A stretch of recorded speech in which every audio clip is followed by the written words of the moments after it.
Celebrando com Gil Fuentes. Os cartões Sicredi são parceiros ideais para todos os momentos.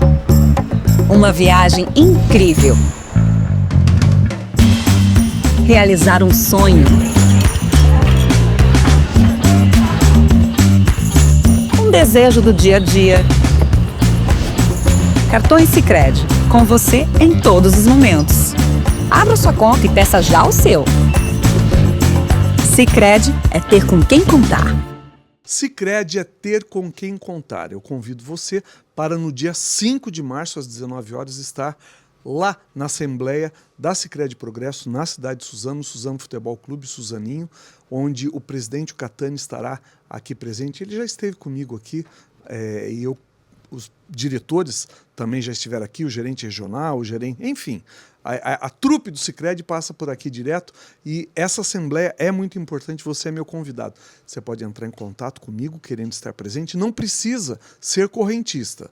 Pode entrar em contato com o Matheus Aniceto, que é o gerente da Sicredi Progresso de Suzano, que nós teremos imenso prazer em te receber nesta noite lá no Suzaninho. Tá bom? Caramelo, lembra do cão Caramelo? Pois é, a gente tem visto com frequência nas cidades do Alto Tietê, do estado de São Paulo, do Brasil de uma maneira geral, a agressão aos cães de rua. Tá? O fato dele estar aqui hoje não é para falar especificamente sobre cão, uma vez que ele é cofundador da ONG Paz, que é uma ONG que trata da causa animal. E ele também já passou aí pelos podcasts da vida falando dos animaizinhos. Mas ele foi também vereador da cidade de Suzano e hoje é secretário de comunicação da cidade de Ferraz de Vasconcelos. Ele vai contar pra gente como é que foi tudo isso aí. Lisandro Frederico aqui comigo. Obrigado, Lisandro. Gil, um prazer estar aqui para falar com você e participar desse podcast, falar um pouco de toda essa história. Tem muito assunto para falar, né? Tem bastante assunto, mas você pode voltar mais vezes, tá bom? Estou à disposição. Ô, Lisandro, 2016 a 2020, isso. Vereador em Suzano. Isso, exatamente. Antes disso, o Lisandro já tinha a causa animal e hoje você é um voluntário da ONG Paz? Hoje eu sou voluntário como eu já era antes. A minha história na causa animal começa de nascença, né? Porque é uma paixão que a gente leva, mas ela foi institucionalizada, acho que eu posso dizer assim, em 2013, quando um grupo de voluntários, um caso, inclusive, que aconteceu na internet, naquela época o Facebook estava começando, e publicaram, inclusive a minha prima publicou um caso de um cachorro atropelado na Praça dos Expedicionários. E dentro daquela novidade de redes sociais, ali o algoritmo, na época, conseguiu concentrar muitas pessoas interessadas em causa animal na cidade. E daqueles comentários surgiu a proposta de um encontro. E nesse encontro foi fundada a ONG Projeto Adote Suzano, que é essa ONG que a princípio eu não fui o presidente, mas em 2015 eu assumi a presidência da ONG e foi um trabalho totalmente voluntário, enquanto eu trabalhava na iniciativa privada, num banco multinacional, fazia faculdade na época e conduzia esse trabalho que ganhou destaque na cidade, foi a primeira ONG, o primeiro projeto voltado a resgate e doação de animais em Suzano, ganhou um destaque e fez com que o próprio grupo me estimulasse a sair candidato a vereador, que eu não queria na época, eles foram muito insistentes, mas em 2016 eu fui candidato e fui o terceiro mais votado, primeiro da nova safra de vereadores na cidade de Suzano, mandato que eu concluí em 2020. Você tinha quantos anos quando você se elegeu? Acho que 28 ali, naquele período. 28 anos? 28 anos. Não tinha noção nenhuma do que era uma Câmara. As pessoas, quando eu cheguei lá, as pessoas me perguntavam assim, você é situação ou oposição? Sabe o que eu respondia? Eu não respondia, porque eu primeiro precisava entender o que significava isso. Mas a gente passa por um curso e a partir daí, inclusive eu gosto de falar isso, a partir daí eu me interessei muito por políticas públicas. Você foi aprender. Fui não só aprender, como entender o quanto aquele meu afastamento dentro da vida privada, né, a minha família não é da política, o quanto aquilo prejudica o andamento das políticas públicas, porque a gente não participa, não entende, não sabe qual é a função de um vereador. E aí foi a partir dali que eu comecei a desenvolver esse interesse, fui para a faculdade de Direito, que eu não concluí ainda, mas o meu objetivo na época era aprender sobre Direito Constitucional e no final das contas cheguei até o 8º semestre, mas para me aprimorar mais, entender como funciona a questão do direito administrativo, que está totalmente envolvido ali dentro da Câmara, e passei a ter muita paixão não só pelo direito, como pela questão da política, que hoje eu vejo como um grande erro da minha parte, ter vivido tanto tempo distante da política, não ter me pronunciado. Eu era defensor do voto nulo, para você ter ideia. Eu fazia campanha nas eleições para as pessoas votarem nulo, porque eu entendia que política não levava a nada. E hoje eu tenho uma compreensão totalmente diferente, inclusive faço questão de falar isso, porque quem segue essa linha de tentar fugir da política por entender que ela não traz nada de benefício, porque lá dentro só tem gente corrupta, comete um grande erro por se afastar, né? Tem gente corrupta também, que a gente sabe disso no Brasil inteiro, né? Mas não é disso que nós estamos falando. Mas tem muito, em todo lugar, né? Em todo lugar no Brasil esse é um ponto. Eu não lembro agora, mas ontem eu estava vendo uma matéria de alguma entidade privada que estavam falando da investigação de corrupção. Eu fiquei com vontade de publicar sobre aquilo, porque eu falei assim, a política carrega essa questão da corrupção com ela, mas infelizmente é um mal do brasileiro, do povo brasileiro, né? No Brasil isso é crescente em qualquer lugar que existam oportunidades. O brasileiro se acostumou a ter vantagens para votar. É isso aí. Né? E isso é um grande erro na história do país, porque a partir do momento que eu te dou uma cesta básica para ganhar um voto, ou eu te dou R$100, R$50, R$200. Na última eleição aqui, Suzano teve de R$200, R$300. Caixinha. E daí todo mundo sabe, todo mundo faz de conta que não sabe. E isso é prejudicial para o sistema. Por isso que os jovens... que a gente não aprende na escola sobre política. Não aprende. É uma coisa que eu sempre defendi muito, né? No passado existia a tal da educação moral e cívica. Eu não lembro disso. Você não pegou, claro que você não lembra. Eu peguei, mas você não. Mas as pessoas vincularam isso ao período da ditadura. E quando você debate esse assunto em qualquer lugar, as pessoas entendem que você está voltando com elementos da ditadura para dentro da educação.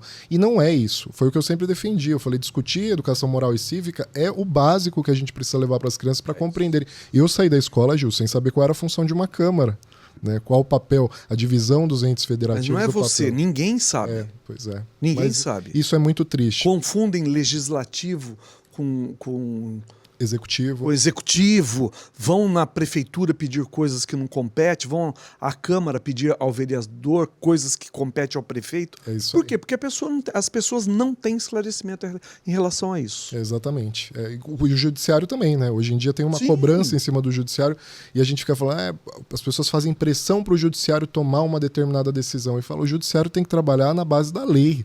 Né? Você está desconfortável com o que existe hoje, por exemplo, no sistema penal brasileiro, altere as leis no Congresso. Mas não espere que o judiciário, né, seja ativo e radical ao ponto de alterar as decisões que a sociedade espera. Esse é papel do legislativo.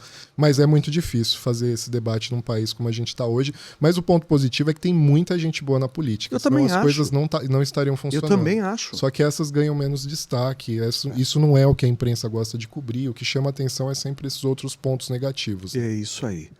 Eu concordo plenamente com você. Falou de política comigo, eu já me empolgo. Ele já quer falar só de política. O seu podcast, como é que tá? Tá adormecido? Tá adormecido. A gente fez uma temporada. Primeiro foi o programa Meu Querido Pet, na Rede Alto Tietê.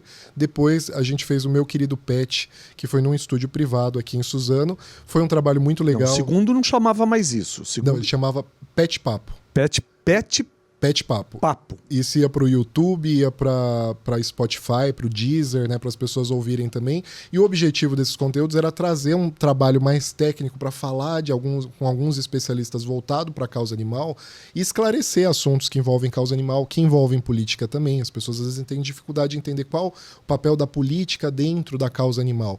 Tudo isso a gente discutia ali dentro do Pet Papo. Depois, no ano passado, eu encerrei uma temporada. Eu falei, agora eu preciso focar em outros projetos, né, em outras coisas aqui na ONG, que também estava um pouco, não adormecida, mas estava com um trabalho um pouco mais difícil ali naquele momento, e aí eu dei uma pausa no projeto, as coisas mudaram, agora eu estou numa nova função, então nesse momento... Nova função. Como é que é chegar a ser secretário de comunicação de Ferraz de Vasconcelos? A prefeita Priscila já esteve comigo algumas vezes aqui. O Juscelio, que estava lá, agora está em Arujá, teve aqui comigo também. Esse é jornalista raiz lá do século passado, igual somos, né? E eu não sou jornalista hoje, eu sempre faço questão de descrever isso. Eu estou à frente da comunicação, mas a minha formação é na área de marketing, comunicação. O jornalismo, a gente tem uma equipe dentro da SECOM, que eu discuto muito com eles, porque jornalista tem sua técnica para abordar, para fazer crítica, para apurar.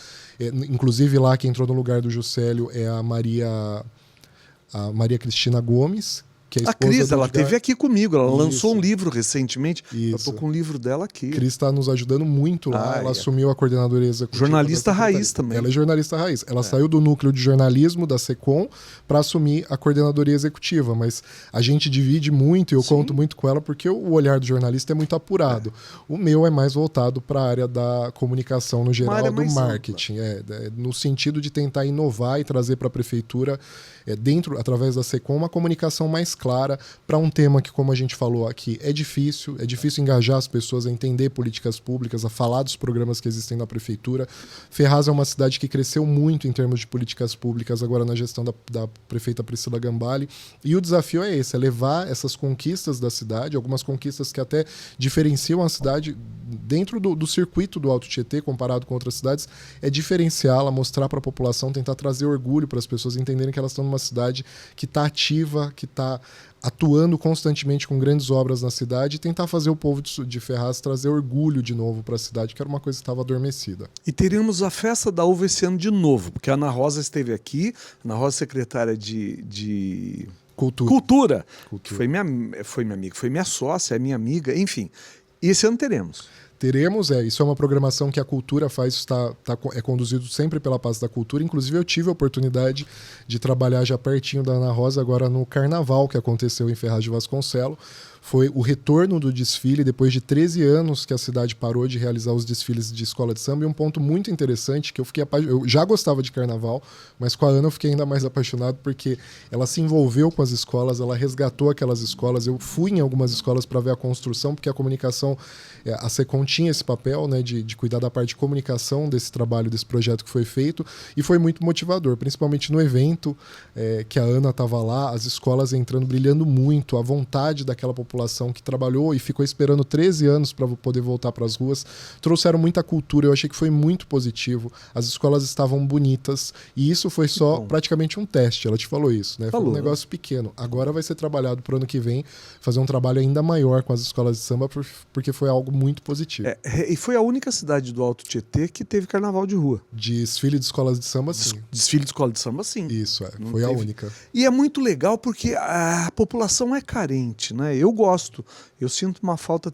Eu tinha uns camarotes na avenida aqui em Suzano, não sei se você lembra disso. Eu lembro, claro que lembro. E era primeiro aqui na Glicério, né? Primeiro, na Glicério você era criança, você lembra? Mas eu ia, e depois lá na Roberto Simons, que ali foi pouco Mogi tempo. das Cruzes. Mogi das Cruzes. Mogi das Cruzes. Que foi pouco tempo ali, né? Ali foram poucos anos. Ali foram poucos anos. Mas quando eu era criança eu vim muito para Glicério para participar do carnaval aqui. E eu acho isso muito legal, muito gostoso. E qual que é a expectativa que você tem hoje em relação à comunicação, ao trabalho que você está realizando? Porque chega, né, gás novo, todo mundo que está ali sacode todo mundo. Como é que está isso? Então, essa expectativa está muito alinhada com um alinhamento que eu tenho com a questão da política. Eu gosto de políticas públicas, eu gosto de discutir isso. E ter a oportunidade de estar ali num gabinete, ali dentro próximo do gabinete da prefeita, cuidando da comunicação, ela tem dado muita liberdade para as estratégias de comunicação no sentido de modernizar, de inovar, fazer esse trabalho, tentar trabalhar um pouco assim com um tema que é tão desgastante quanto política, mas para poder levar para as pessoas que em Ferraz tem algo aquecido, tem obras sendo entregues, tem conteúdos para a gente mostrar todo dia. E aí o grande desafio que eu tenho diariamente com a equipe, e a equipe lá é excelente, é uma equipe que foi formada pelo Juscelio, pelo Dom, que é o antigo secretário. A gente não teve nenhuma alteração, na verdade vieram algumas pessoas para agregar, mas alteração na equipe, porque todo mundo é muito bom. É botar a criatividade para fluir e fazer esses conteúdos que às vezes são burocráticos, que as pessoas não gostam muito porque fala de política, torná-los mais palatáveis, para as pessoas entenderem e participarem mais. E eu acho que isso, pelo menos vou completar 2 meses à frente da secretaria. Tá fresquinho, agora, hein? A gente tá conseguindo fazer, tá sendo bem animado, né? Todo dia botando criatividade em prática, a equipe fala muito ali, tem muitas ideias, e a gente vai construindo isso com a equipe de técnicos. E a Priscila, às vezes que ela esteve aqui comigo, ela se mostrou sempre muito positiva em relação a tudo que ela faz.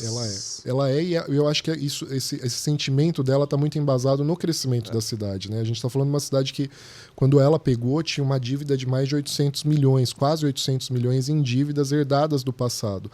Ela tem um desafio muito grande hoje, que é de sustentar uma cidade que precisa pagar essa dívida. Isso consome uma parte muito grande do orçamento. São UBS, são escolas, são quadras que deixam de ser feitas porque você precisa destinar aquele pagamento para quitar uma dívida antiga e que não pode ser utilizado nesse momento para a infraestrutura da cidade. Mas mesmo assim, ela tem feito um grande trabalho. Ela é apaixonada por Ferraz. A todo momento ela está ali no gabinete monitorando tudo que está acontecendo na cidade, pegando essa... Ontem mesmo ela fez alguns conteúdos que eu estava acompanhando muito legais, falando das obras da cidade e obras grandes que estão acontecendo e que precisa ser divulgado. Então esse otimismo vem desse crescimento de Ferraz. Você percebe essa modificação, tanto é que ela foi reeleita, né, de uma maneira muito positiva ali. O irmão dela, que é o deputado Rodrigo Gambale, com quem eu já trabalhei, também tem uma expressão de votos muito grande na cidade, porque as pessoas reconhecem que houve uma mudança. Eu costumo dizer aqui, Lisandro, com frequência, não só para quem está ligado à política, mas de uma maneira geral, que nós, Alto Tietê, devemos olhar para os candidatos da nossa região, eleger pessoas da nossa região, para que a nossa região, Alto Tietê, tenha uma maior representatividade tanto na Assembleia Legislativa do Estado de São Paulo, Exato. como na Câmara dos Deputados. Exato. Né? Isso não é falar mal de outros candidatos. Não, de forma alguma, mas eu acho que o trabalho legislativo dos parlamentares é esse, né? É tentar focar nas suas regiões. A gente está falando aqui de uma região que tem mais de 1 milhão de habitantes. É uma população muito significativa para a gente ser mais, hein? subrepresentado. Mas eu acho que não chega a 2 milhões, né? De habitantes? De habitantes. Eu já falei outro dia aqui, mas quase 3. Será que eu falei besteira? Nós vamos descobrir isso. Estou fazendo cálculo mental. Né? Já tem mais. Mogi ali quase meio milhão, Suzano então, Mogi, 300 mil. 350, já Ferraz só os dois. 180. Tem Poá, Itaquá tem quantos? 300? Acho que é por volta de 400 mil. Já passa de 2 milhões. Mas nós vamos descobrir isso direitinho. Na próxima eu falo para você. Mas é um volume muito significativo grande para a gente ser subrepresentado. Quando a gente fala de representação na Câmara Federal, na Câmara Estadual, isso é muito difícil. Mas essa eleição aí, a gente tem um trabalho muito forte. Tem candidatos do nosso grupo, inclusive, que vão para a disputa. O Cacá, precisamos. Quem são os candidatos? O Cacá, ele trabalha na causa autista ali em Ferraz de Vasconcelos. Tem um trabalho muito voltado. E o Dr. Edson da Paiol é o meu parceiro de muito tempo, que ele é o sócio das clínicas Paióis, inclusive tem uma aqui em Suzano. Em Suzano, conheço de nome. Você não conhece ele? Pessoalmente, não. Pô, é um cara muito legal, que lá em 2013, quando a ONG começou, era o cara que eu batia na porta para pedir castração para os animais. Então ele precisa vir aqui. E essa relação continua muito boa até hoje, graças a Deus.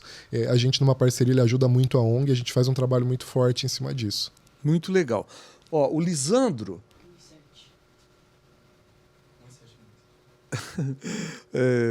me perdi aqui. Hidrate suas ideias, vamos retomar. Ele está com as ideias hidratadas, mas está fresquinho lá no cargo de secretário de comunicação da cidade de Ferraz de Vasconcelos. E a Sicredi Progresso, aqui da cidade de Suzano, está presenteando o Lisandro com essa squeeze para ele tomar água durante... Você é bom na água? Eu sou muito bom, inclusive agradeço porque eu estava precisando de uma desse tamanho, que é grande. Eu tô com uma lá na Secom, inclusive, que eu deixo na minha mesa, mas ela é muito pequenininha. Eu gosto de encher porque aqui tem mais de 1 litro, certamente, né? Dizem que você tem que ter... Eu acho que tem 1 litro. Dizem que você tem que ter isso... Pode deixar aqui? Pode deixar aí. Próximo de você. Porque se acaba a sua água, para você pegar a caneca, levantar e ir até... você já não toma água. Então, se você tem a garrafa do seu lado, você toma com mais frequência. Mas é isso, dizem, eu confirmo, porque quando eu não tenho garrafa perto de mim, eu não tomo água. Eu tenho uma no meu carro, eu tenho uma na minha casa e uma na Secom. No carro. Só que a da Secom tá muito pequena. No carro esquenta, né? Então também dizem que eu nunca fiz. Se colocar no chão do carro, ela esquenta menos do que deixar no console. Não testei ainda. Eu também não. Eu sempre fico abastecendo rápido ali pra ela não dura muito? A minha ela é térmica, então ela segura bem. Inclusive ela segura 1 dia. dia até com... E é justamente a do carro que E fica a térmica assim. também põe geladinha, ela fica geladinha o tempo todo. Então e eu já testei, ela realmente fica umas 10 horas ali bem fresquinha. Daí dá pra usar, essa eu deixo no carro. A gente nem falou, mas ele foi candidato a prefeito da cidade de Suzano. Foi em 2020. 2020. Foi quase um candidato a prefeito, né? Eu tive problemas durante as eleições, o meu número foi pra urna, mas a expectativa da cidade é que eu não era candidato porque eu tive um impedimento pela justiça, porque eu perdi o partido no decorrer da campanha eleitoral. Tipo, questão de 30 dias antes das eleições, uma nova comissão provisória assumiu, e não só eu como os candidatos, chama assim, a gente concorreu sub judice. Que isso significa que você não tem propaganda eleitoral, você não tem financiamento, você não tem nada, mas se alguém votar em você, o seu número é computado e depois o juiz avalia se vai considerar ou não. Mas você teve votos. Tive quase 9 mil votos. Eu tive bastante voto, E mas o a juiz condição foi essa. avaliou que foi computado ou que não foi computado? Como o atual prefeito, na época, se reelegeu com uma votação muito diferente da minha, a justiça tem um entendimento de que aquela votação não interfere no resultado final, e aí você encerra o processo. Você não discute esse processo. Agora, eu acho que isso aconteceu em São Caetano, se eu não me engano. Lá teve uma eleição que um candidato concorreu sub judice, mas com um volume de votação que poderia interferir no resultado final. Aí esse processo discute. Aí eu sei que teve um processo mais burocrático lá na justiça. Outra conversa. Outra. São Caetano aí. Lisandro, eu quero muito te agradecer, desejar sucesso para você. Mas já acabou? Vasconcelos, já acabou. O Samuca já avisou ali, você não viu que eu até parei no meio do caminho? Nem falamos de causa animal, mas tá ótimo. A causa animal, ele vem mais vezes aqui para falar de tudo, porque é tanta coisa para falar de uma maneira geral que a gente fica até transtornado com os assuntos, né? Exato, e Mas o seu tempo é concorrido aqui. eu te desejo... somos concorridos em tudo, né? Te desejo sucesso na nova empreitada. Eu sei que são os desafios que movem a gente. Exatamente. Né? E você é movido a desafio desde o primeiro dia lá que eu te conheci. Eu já te conheci na fase de campanha, ali saindo da ONG e entrando para vereador, e te acompanhei. Depois a gente deu uma dispersada, você deu uma sumida aí. Mas enfim, sucesso no novo trabalho, que Ferraz de Vasconcelos possa te trazer bons frutos e que a política continue permeando aí a sua vida, a sua trajetória. Muito obrigado. Obrigado, Gil, pela oportunidade, pelo espaço, por a gente estar voltando a falar sobre isso, que é uma coisa que me move, como você falou. Realmente, desafios me movem muito. Muito. Agora o desafio é Ferraz, e o que eu puder contribuir, né, ainda que não à distância, porque eu continuo morando em Suzano, né, mas o que a gente puder contribuir, lado, né? A gente está aí. Conte com a gente lá também. Obrigado, viu? Obrigado. Lisandro Frederico, secretário de Comunicação de Ferraz de Vasconcelos. Tchau. É rápido.